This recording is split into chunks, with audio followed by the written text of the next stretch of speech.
एक ओंकार सतनाम करता पुरख निर्भव निर्वैर अकाल मूरत अजूनी सैभं गुर प्रसाद। अंग 151। एक ओंकार सतनाम करता पुरख निर्भव निर्वैर अकाल मूरत अजूनी सैभं गुर प्रसाद। राग गौड़ी ग्वारेरी महल्ला पहला चौपदे धूपदे। यहाँ से राग गौड़ी ग्वारेरी शुरू हो रहा है। महल्ला पहला मीन से गुरु नानक देव जी की रचना है। चौपदे दुपदे 4 पदों वाले 2 पदों वाले। भव मुझ भारा वड्डा तोल मन मत हौली बोले बोल। प्रभु का भय विशाल है, उसका विस्तार भी बहुत बड़ा है। वो कण कण में बसा हुआ है, वो सृष्टि के कण कण में बसा हुआ है। ये पूरी सृष्टि का विस्तार उसके द्वारा बनाया हुआ है। सब उसके ही नियम में चलता है, सब उसके ही हुक्म में हो रहा है, तो उसका भय बहुत विशाल है। मन के पीछे चलने वाली मति ओछी होती है। जो मति मन के पीछे चलती है वो ओछी मति होती है, और व्यक्ति ओछे वचन ही बोलता है। जो मन के पीछे चलता है, जो अपने मन को पीछे चलाने वाला है, वो तो समझो उसने मन को वश में कर दिया। जैसा वो चाहता है मन अब वैसा करता है। अभी हम उलट कर रहे हैं, हम मन के पीछे जाते हैं। मन जो कहता है कि अब ये कर ले, अब हम पीछे पीछे चल पड़ते हैं कि यही करना चाहिए। मन के पीछे चलने वाली मति ओछी होती है, क्योंकि संसार में ही, माया में ही उलझाए रखती है। इस मोह की दलदल में ही हमें फंसाए रखती है। तीनों गुणों में ही हमें चलाए रखती है, जिसके कारण बार बार जन्म होता है, बार बार मृत्यु होती है। मन के पीछे चलने वाली मति ओछी होती है, और व्यक्ति ओछे वचन ही बोलता है।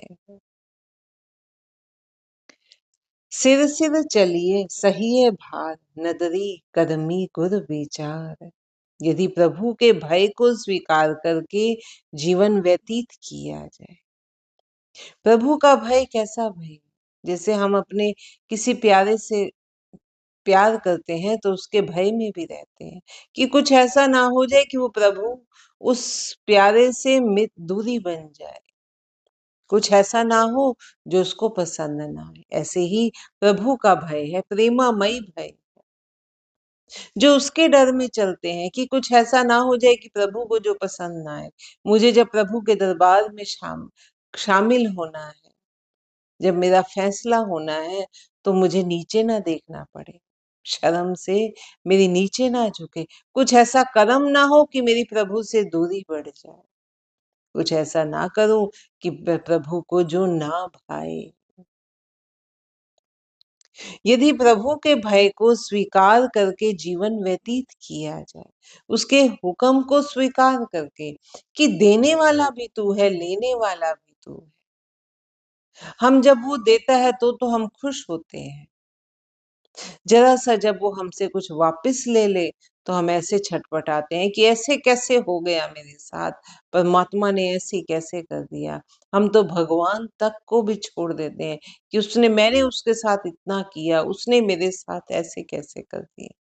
मैंने परमात्मा का नाम इतना जपा, वो मेरे साथ ऐसा कैसे कर सकता है। छोड़ दो इसे, किसी दूसरे स्थान पर चले जाएंगे। हम तो वो हैं। लेकिन गुरु महाराज क्या समझा रहे हैं? यदि प्रभु के भय को स्वीकार करके जीवन व्यतीत किया जाए कि जो हुक्म हुआ है वही हमें मिलना है उसी में, और जो जाना है हमारे पास से वो जाना ही जाना है, तो उसको सहजता से स्वीकार किया जाए। सुख आया तो उसको भी सहजता से स्वीकार करना है, दुख आया है तो उसको भी सहजता से स्वीकार करना है।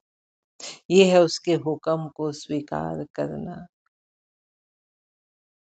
यदि प्रभु के भय को स्वीकार करके जीवन व्यतीत किया जाए और उस भय को गंभीरता से सहन किया जाए कि जो भय है वो वैसा ही रहना चाहिए, कि कुछ भी ऐसा ना करें जो उसको ना भाए,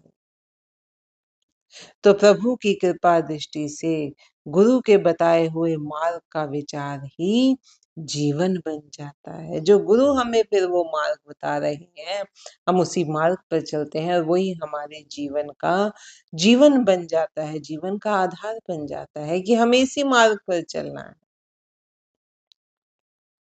भय भिन कोई न लंघस पार, भय भव रखिया भाई सवार रहा। प्रभु भय, जो प्रेमामय भय की हम बात कर रहे थे ऊपर, प्रभु भय मीन्स प्रभु प्रेम को मन में बसाए बिना कोई भी संसार से पार नहीं जा सकता, क्योंकि उसका प्रेमामय भय नहीं होगा, उसके लिए प्यार नहीं होगा, उसके लिए खिंच नहीं होगी, खिंचाव नहीं होगा, उसकी याद नहीं होगी, तो फिर बात नहीं बनेगी। वो हर श्वास के साथ याद ना आए। हमें आते हैं ना जो हमारे मित्र प्यारे होते हैं, हम कुछ भी कर रहे हो, चल रहे हो, फिर रहे हो, किसी पार्टी में बैठे हो तो भी हम एकांत में हो जाएंगे, शांत हो जाएंगे, उसको याद करेंगे। ये उसके लिए प्रेम है। ऐसे ही जो परमात्मा को प्यार करते हैं उनका प्रेम भी फिर ऐसा ही होता है। प्रभु भय और प्रेम के को मन में बसाए बिना कोई भी संसार से पार नहीं जा सकता है। प्रभु के भय में और उसके प्रेम के माध्यम से जीवन को संवार कर रखा जाता है। रहाओ भय तन अगन भखै भय ना, भय भव घड़िए सबद सवार। प्रभु भय में रहने से उससे मिलने की इच्छा रूपी अग्नि और तेज हो जाती है। जब उसके भय में रहते हैं, प्रेममय भय में रहते हैं, तो उससे मिलने की इच्छा रूपी जो अग्नि है वो और तीव्र हो जाती है। शब्द गुरु के माध्यम से इस भय और प्रेम का आकार स्पष्ट रूप धारण कर लेता है। भय भिन घाड़त कच निकच, अंधा सच्चा अंधी सट। प्रभु भय विहीन बनाया हुआ आचरण बिल्कुल कच्चा ही रह जाता है, क्योंकि वो संसारिक ही होगा और संसार में कुछ भी अविनाशी नहीं है। हर चीज का विनाश तय है। जिसका जन्म हुआ है, जिसका निर्माण हुआ है, उसका विनाश अवश्य होगा।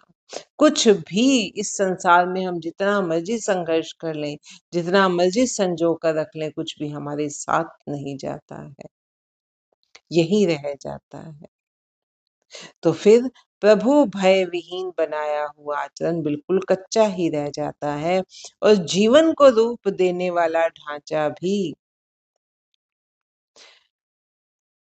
जो अंधा सच्चा अंधी सट, ये जो उनके फिर जीवन को रूप देने वाला ढांचा भी है, वो किसी आदर्श को दिखाने वाला नहीं होता। उसकी बनावट भी अंधाधुंध व्यवहार की चोटें, उसके उसके व्यवहार में, उसकी बनावट के लिए अंधाधुंध व्यवहार की चोटें पड़ती रहती हैं, क्योंकि वो उद्देश्य तो ये लेके आया कि मुझे अपने जीवन को संवारना है। अगर वो नहीं संवार रहा तो बार बार उसी लूप में रहेगा, बार बार जीवन के जिंदगी के थपेड़े पड़ेंगे, क्योंकि जिंदगी उसको वो सिखाना चाहती है, क्योंकि वो आया ही इसीलिए है। बुद्धि बाजी उपजै चाओ, सहस सियाण पवे न ताओ। किसी, दोबारा से पढ़ते हैं, बुद्धि बाजी उपजै चाओ, सहस सियाणप पवे न ताओ, नानक मनमुख बोलन वाओ, अंधा अक्षर वाओ दुआओ। हे नानक, मनमुख की बुद्धि खेल तमाशों में ही लगी रहती है और ऐसे तमाशों के लिए उसके अंदर चाव बना रहता है। जो मनमुख की बुद्धि है, वो मन के पीछे चलने वाला है। मन उसको हजार लालचें देता है, वो उन लालचों में फंसता जाता है। वो उसको संसारिक लालच देता है, हम उसके पीछे पीछे चल पड़ते हैं कि मन ये कर रहा है, आज ये किया जाए। तो मनमुख की जो बुद्धि है, वो खेल तमाशों में, संसारिक खेल तमाशों में लगी रहती है, और ऐसे तमाशों के लिए उसके अंदर चाव बना रहता है। उसकी हजारों चतुराइयां भी उसके जीवन को ठीक आकार नहीं दे पाती। क्यों? क्योंकि वो चतुराइयां भी इसीलिए कर रहा है क्योंकि वो संसारिक है, अपने संसारिक अभिलाषाओं को पूरा करने के लिए वो कर रहा है, जो चतुराइयां कर रहा है। और जैसी चतुराई वो संसार में करता है, उसी उसी चतुराई से वो सोचता है कि मैं परमात्मा को भी रिझा लूं, वैसी बनावट करके, दान पुण्य दिखा कर। क्यों? क्योंकि अगर मन से नहीं किया गया तो वो दिखावा है, वो छलावा है। और आजकल आप देख लो, ऐसे बहुत से लोग मिले जो बड़ी बड़ी ट्रस्ट में, जहां नाम होना है, जहां सभा रखी गई है, वहां तो वो लाख लाख रुपए भी डोनेट कर देंगे। लेकिन अगर राह चलते किसी जरूरतमंद को चाहिए, तो वो सबसे छोटा सिक्का निकलता है। क्यों? क्योंकि वहां नाम नहीं हो रहा, यहाँ नाम हो रहा। एक राह चलते को देते हुए किसने देखा? किसने नाम की दिया? कुछ नहीं। वो तो लिया और चल पड़ा, धन्यवाद भी नहीं कहे। और वहां तो नाम होना है, जहां सभा बुलाई गई, वहां फिर जितना चाहे, जितनी बड़ी अमाउंट दी जाएगी उतनी वाहवाही होगी।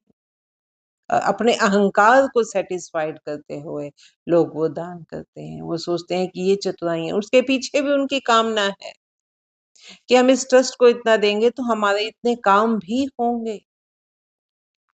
वो तो एक व्यापार है, कहने को हम कह देते हैं कि ट्रस्टी है, कि हम उसमें ट्रस्टी नहीं, सॉरी, हमने डोनेशन दी है, उस डोनेशन के हवाले में हम अपने काम निकालते हैं। तो क्या कह रहे हैं गुरु महाराज? मनमुख की बुद्धि खेल तमाशों में लगी रहती है, ऐसे तमाशों के लिए उसके अंदर चाव बना रहता है। उसकी हजारों चतुराइयां भी उसके जीवन को ठीक आकार नहीं दे पाती। सहज सियाणप पवे न ताव, उसकी हजारों सियाणप, हजारों चतुराइयां उसके जीवन को ठीक आकार नहीं दे पाती। और ऐसे मनमुख व्यक्ति का बोल भी बेढंगा होता है, उसकी बातें भी उल जलूल होती हैं, उसके बोल भी बेढंगा होगा, वो चतुराइयों से बोलेगा, उसकी बातें उल जलूल होती हैं। बुद्धि बाजी उपजै जाओ, सहज सियाणप पवे न ताव, नानक मनमुख बोलन वाव, अंधा अखर वाव दुआओ। उसकी बातें जो हैं वो भी बेढंगी होती हैं, उसमें कुछ ज्ञान नहीं होगा, उसकी बातें उल जलूल होती हैं। नानक मनमुख बोलन वाओ, अंधा अखर वाओ दुआओ।